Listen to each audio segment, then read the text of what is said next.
Hey guys, welcome to a weekly question video. If you like these question videos, give this video a like, leave me a comment, let me know what you think down below, and subscribe if you're not already. All those things really do help us out here on YouTube. And if you want to support what we're doing, help us continue to do it, the best place to do that is over on Patreon. So a link to our Patreon is down below. So in this week's question video, I had somebody reach out and ask, how do you maintain your power dynamic, your authority structure of your relationship? How do you maintain that when you are around others? And they were specifically asking when you're around other people that you know.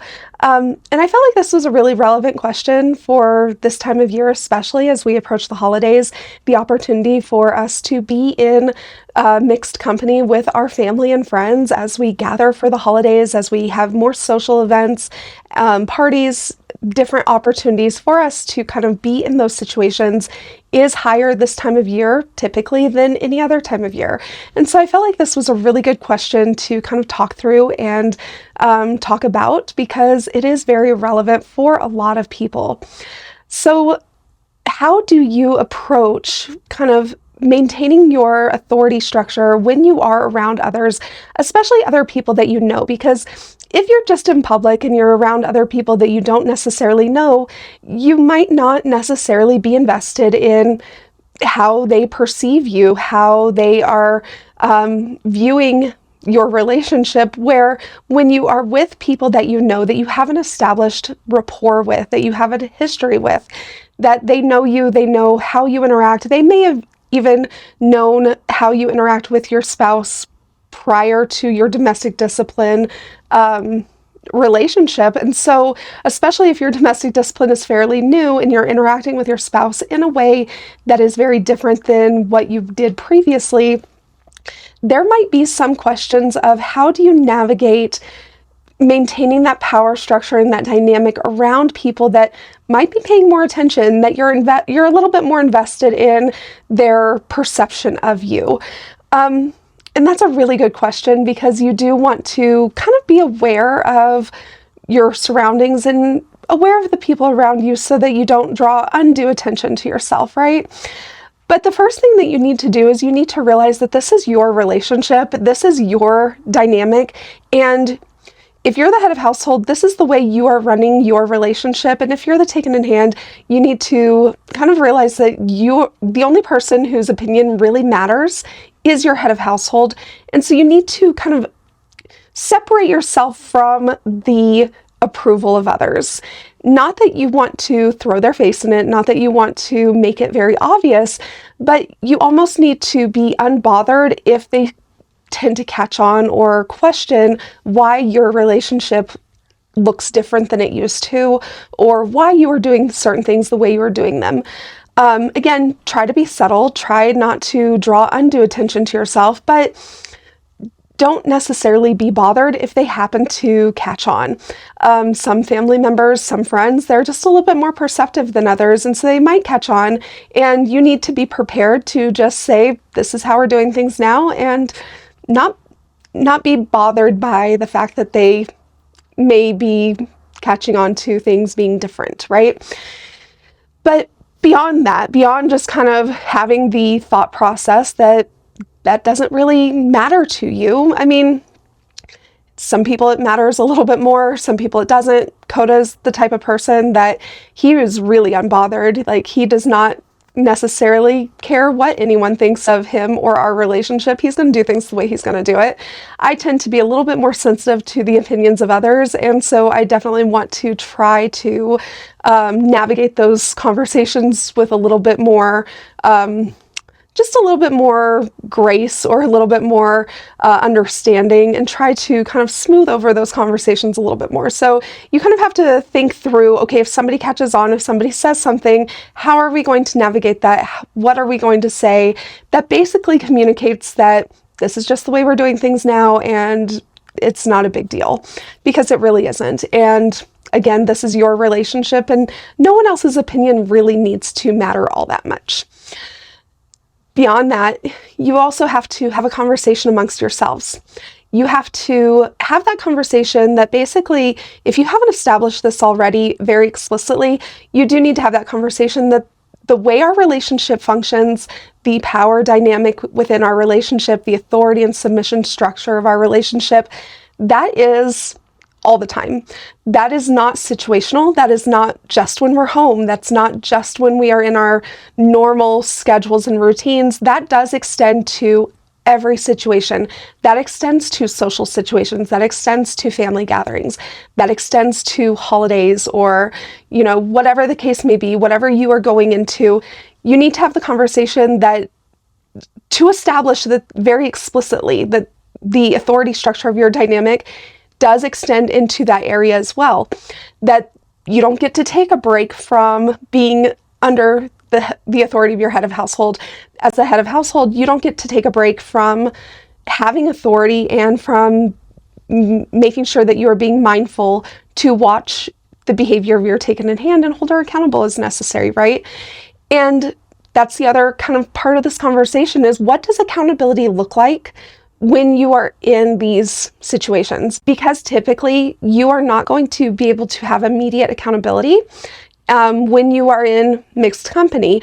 And so you really do need to talk through all of these things and strategize to the best of your ability, what is acceptable, what's unacceptable, and talk through all of the things that could come up.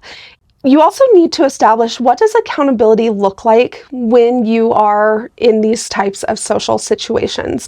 So you need to establish, what are the consequences if she does not follow your directives, if she goes outside of her rules. And so after you've established everything that she's expected to do, if she's expected to follow any of her normal rules and routines, if she's expected to ask permission for certain things, if she's expected to seek your approval and permission for certain things like that. Obviously, respecting you, having appropriate behavior, those sorts of things, being, having a good demeanor and attitude. Those are things that will most likely be expectations, or at least should be, regardless of the situation, circumstance, or surroundings. And so if she becomes disrespectful, if she has a bad attitude, if she has an inappropriate behavior, if she does not get permission when she should have, then you need to establish, what does accountability look like? For Coda and I, that would be, I would be getting a spanking when we got home, regardless of if that was later that night or if we were staying with family for a few days. He would keep a list, and I would definitely be getting the spankings that I earned when we got home. You may find that having kind of in the moment options that you can do discreetly, that might work for you. That might be something that can happen in your dynamic. Whatever the case is, you do need to kind of have maybe even a code word that you can use to kind of cue in that she's crossed a boundary, that accountability will happen, whatever that happens to look like for you. So for Coda and I, our code word basically most of the time is, we'll talk about that later. So if, for instance, I did something that I needed to seek permission for and I didn't, and he saw that I was doing something without his explicit permission when I was told that I needed it, he would come to me and say, hey, I noticed you did this. We'll talk about that later. That's my cue to know, like, oh, I crossed a boundary, and that gives me the opportunity to be more aware, more intentional, more mindful of my behavior for the rest of the event, so I don't end up getting myself into more trouble than I already have. And so having a code word really does give your taken in hand the ability to have that pause, to know, I crossed a boundary here. I need to be way more aware of myself so that I don't continue to cross boundaries and continue to make the situation worse for myself.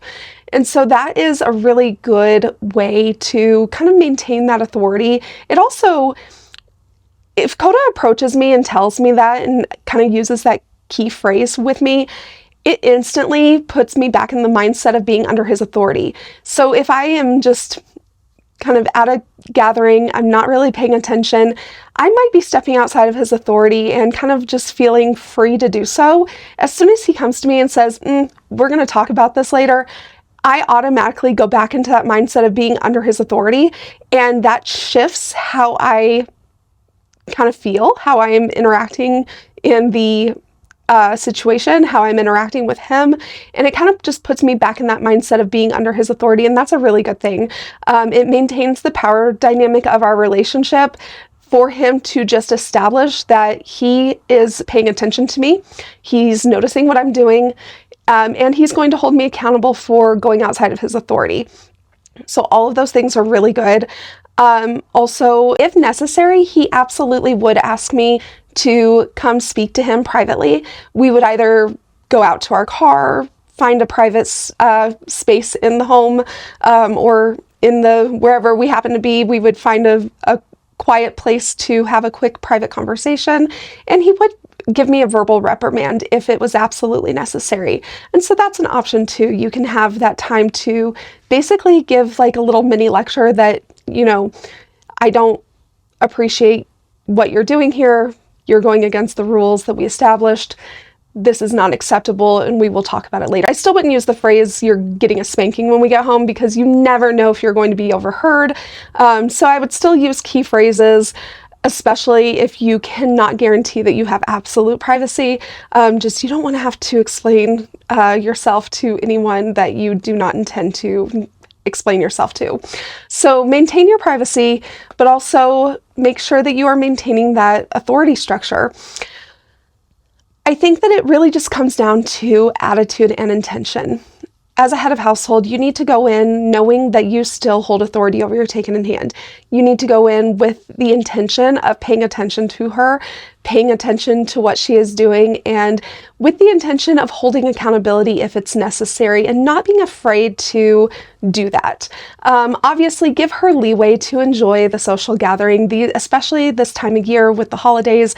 These are special events. These are not things that we do all of the time, and so give her some leeway to enjoy herself, to enjoy the gathering, to enjoy the event, whatever it may be, but within reason and while still under your authority. And as a taken in hand, you really do need to just be intentional and mindful to understand that you are still under authority, that you want to choose to submit to and obey your head of household, that you want to follow the rules, follow the structures that have been set up for you, that you want to be respectful to your head of household. So just having that mentality going into it, that you are going to fulfill your role and that you are going to be mindful that you are still under their authority.